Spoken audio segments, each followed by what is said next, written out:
Olá, seja bem-vindo ao canal Seu Bolso, Seu Dinheiro. Vamos conversar um pouco sobre as últimas novidades que impactam diretamente a vida dos aposentados, pensionistas e beneficiários do BPC Loas.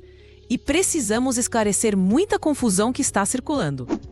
Nos últimos dias, surgiu uma notícia muito forte sobre um suposto decreto assinado pelo presidente Lula, que garantiria um reajuste automático de 5% no salário dos aposentados. Vamos analisar hoje o que é verdade nisso, o que é um projeto de lei ainda em tramitação e o que de fato foi assinado em relação ao salário mínimo de 2026. Além disso, falaremos sobre as novas regras do programa Gás do Povo, que também foram oficializadas. A informação crucial que você precisa ter desde já é que o reajuste automático de 5% não é um decreto assinado e não está em vigor. Trata-se de um projeto de lei que ainda precisa passar por muitas etapas no Congresso. E o que foi assinado recentemente foi a proposta de orçamento, que traz apenas uma previsão para o salário mínimo daqui a 2 anos. Queremos muito saber o que você pensa sobre essas propostas. Você acha que um reajuste de 5% a cada 5 anos ajudaria a recuperar as perdas do seu benefício? Você depende do auxílio gás? Deixe sua história ou sua dúvida nos comentários. Nós lemos e, sempre que possível, respondemos a todos os comentários para ajudar a esclarecer seus direitos. Vamos começar esclarecendo a maior confusão: a notícia de um reajuste automático de 5% para aposentados. É fundamental entender que isso não é um decreto presidencial que já está valendo. Na verdade, essa ideia vem do projeto de lei número 1468 do ano de 2023, de autoria do deputado Pompeu de Matos. Este projeto é muito interessante e busca corrigir uma injustiça histórica, mas ele ainda é apenas um projeto, ou seja, uma proposta que está tramitando na Câmara dos Deputados. O que exatamente propõe esse projeto de lei 1468? Ele sugere a criação de um adicional de aposentadoria, que funcionaria de forma parecida com o chamado quinquênio, um benefício que alguns servidores públicos têm. A ideia é que a cada 5 anos completos de recebimento da aposentadoria ou da pensão por morte, o beneficiário teria um acréscimo automático de 5% sobre o valor da sua renda mensal. O projeto de lei é claro. Esse adicional usaria como base de cálculo a renda mensal do beneficiário no mês anterior a ele completar os 5 anos de benefício. Mais importante, ele também se estenderia aos pensionistas. Inclusive, o texto sugere que o pensionista poderia somar o tempo que o falecido instituidor do benefício já tinha de aposentadoria para ajudar a completar o seu próprio período de 5 anos, garantindo o direito ao reajuste de 5% mais cedo. A justificativa desse projeto toca em um ponto muito sensível para quem recebe acima de um salário mínimo.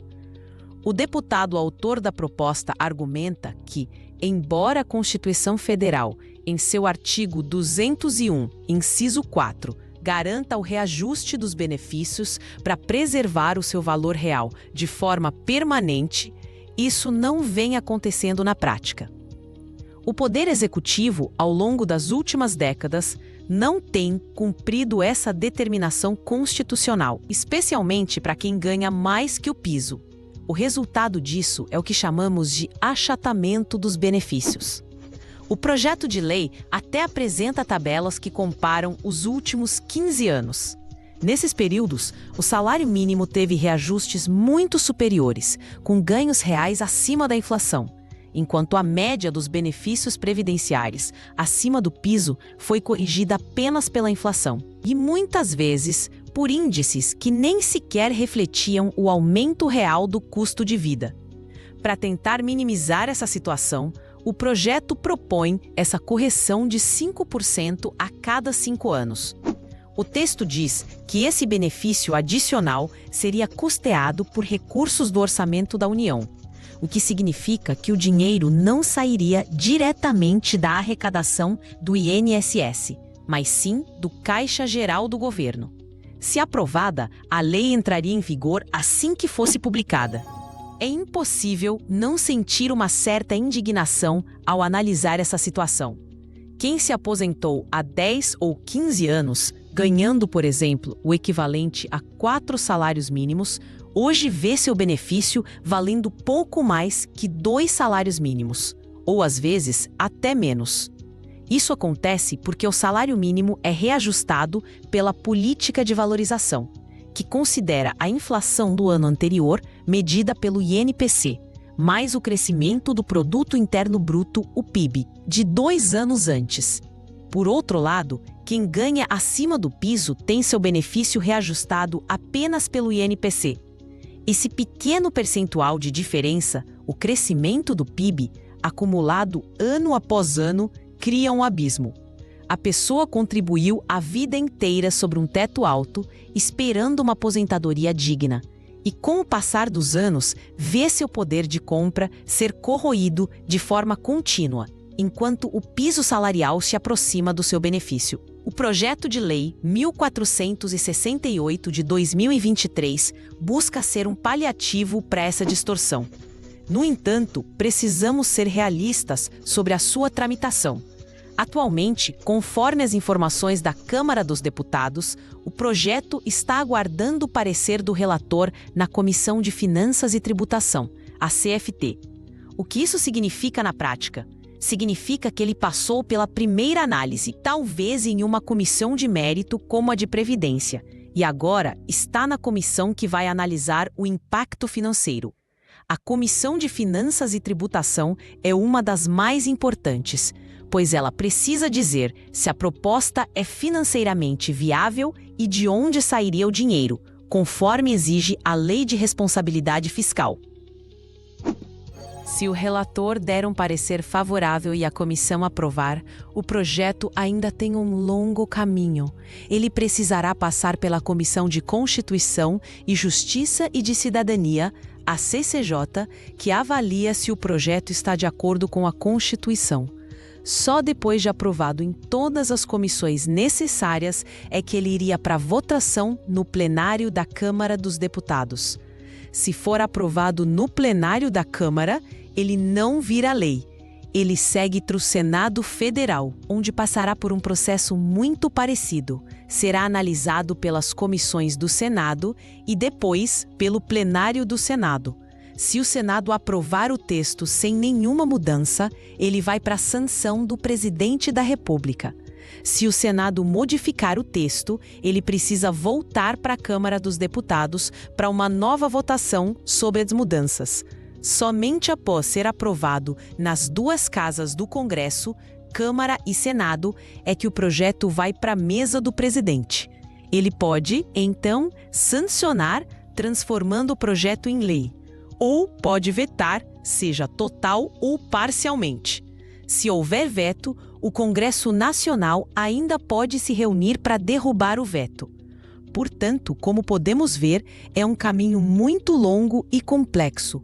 Não é um decreto assinado, mas sim uma esperança que depende de muita mobilização e vontade política. Agora, vamos falar sobre o que de fato o presidente Lula assinou recentemente e que foi confundido com esse projeto. O que foi assinado foi o Projeto de Lei de Diretrizes Orçamentárias, conhecido como PLDO, para o ano de 2026. E é aqui que precisamos ter muita atenção. O PLDO não é a lei que define o salário mínimo. Ele é, na verdade, um planejamento, uma previsão. O governo é obrigado por lei a enviar ao Congresso esse projeto de diretrizes, que estabelece as metas e prioridades da administração pública para o ano seguinte, incluindo as metas fiscais e as previsões de despesas. Dentro desse documento, o governo apresenta uma estimativa de qual será o valor do salário mínimo em 2026, com base nas regras atuais e nas projeções econômicas. A projeção que consta no PLDO de 2026 é que o salário mínimo saia dos atuais R$ 1.412 para cerca de R$ 1.518 em 2025 e então chegue a R$ 1.631 em 2026. É muito importante frisar que esses valores são apenas projeções. O valor oficial do salário mínimo de 2025, por exemplo, só será definido no final deste ano e passará a valer em janeiro de 2025. O valor de R$ 1.631 para 2026 é ainda mais distante e incerto. Por que esses números podem mudar? Porque a política de valorização do salário mínimo, que felizmente voltou a vigorar, depende de dois fatores: a inflação acumulada no ano, medida pelo Índice Nacional de Preços ao Consumidor, o INPC, e o crescimento real do PIB de 2 anos antes. Para chegar à previsão de R$ 1.631, o governo está estimando uma inflação de 3,6% para o período, mais um ganho real adicional de 2,5%, que seria baseado no crescimento do PIB. Se a inflação real for maior ou menor que 3,6%, o valor do salário muda. Se o crescimento do PIB for diferente do projetado, o valor também muda. Portanto, quando ouvimos que Lula assinou o aumento, o que ele assinou foi o envio desse planejamento, dessa previsão orçamentária ao Congresso. Não é um aumento já decretado. Esse aumento do salário mínimo, quando vier, impactará diretamente todos que recebem o piso previdenciário, aposentados, pensionistas e, claro, os beneficiários do benefício de prestação continuada, o BPC-Loas, que por lei tem seu benefício atrelado ao valor do salário mínimo. O PLDO também menciona a destinação de mais de 378 bilhões de reais para áreas como saúde e educação e projeta um crescimento do PIB de 2,4%. O documento também reforça os limites de despesas primárias do governo, tentando manter o equilíbrio fiscal, o que sempre gera um debate sobre a sustentabilidade desses reajustes a longo prazo. A tramitação desse projeto de diretrizes orçamentárias está avançando no Congresso, e a expectativa é que ele seja aprovado dentro do cronograma. Mas, novamente, a confirmação do salário mínimo de 2026 só ocorrerá de fato no final de 2025, quando o governo tiver os dados oficiais fechados do INPC e do PIB.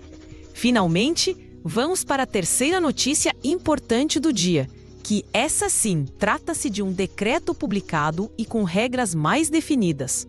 O novo programa Gás do Povo, que amplia o acesso ao gás de cozinha gratuito. O governo federal publicou recentemente o decreto que estabelece as regras dessa nova aposta, que visa garantir o botijão de gás para famílias de baixa renda.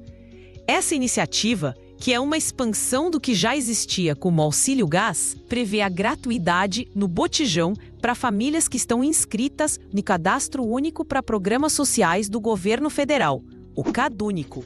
Para ter direito, as regras são claras. A família precisa estar no Cadastro Único e ter uma renda familiar mensal por pessoa, ou seja, per capita, igual ou inferior a meio salário mínimo. Considerando o valor atual, isso significa uma renda de até R$ 759 por pessoa dentro da casa. Dentro desse grupo, o programa dará prioridade absoluta para as famílias que já recebem o Bolsa Família e que possuem a renda per capita ainda menor, de até R$ 218.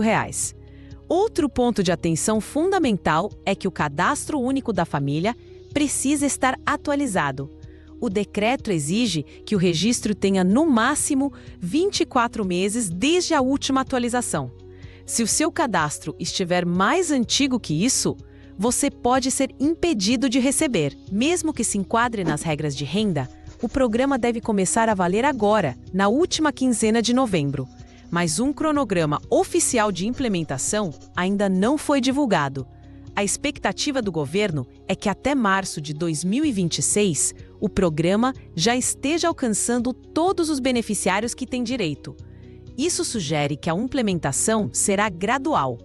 Uma mudança significativa está na forma de recebimento.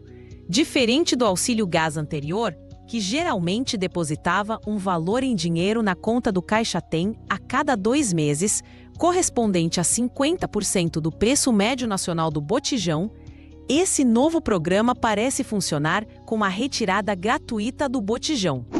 A retirada deverá ser feita pelo responsável familiar, aquele que consta como titular no cadastro único, diretamente nas revendedoras de GLP, o gás de cozinha, que forem credenciadas pelo governo.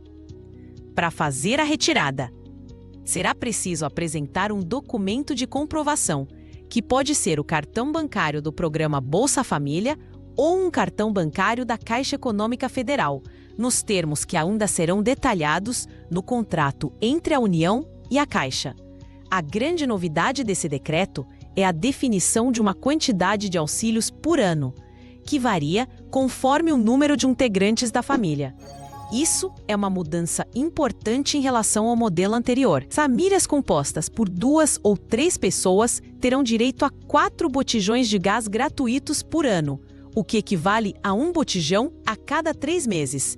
Já as famílias maiores, com 4 ou mais pessoas, terão direito a 6 botijões de gás gratuitos por ano, o que equivale a um botijão a cada 2 meses. Essa divisão tenta ajustar em benefício a necessidade de consumo de cada família, o que é um avanço. O decreto também traz uma regra de validade importante. Os auxílios não serão acumulativos. Se a família não retirar o botijão dentro do período, ela perde aquele direito.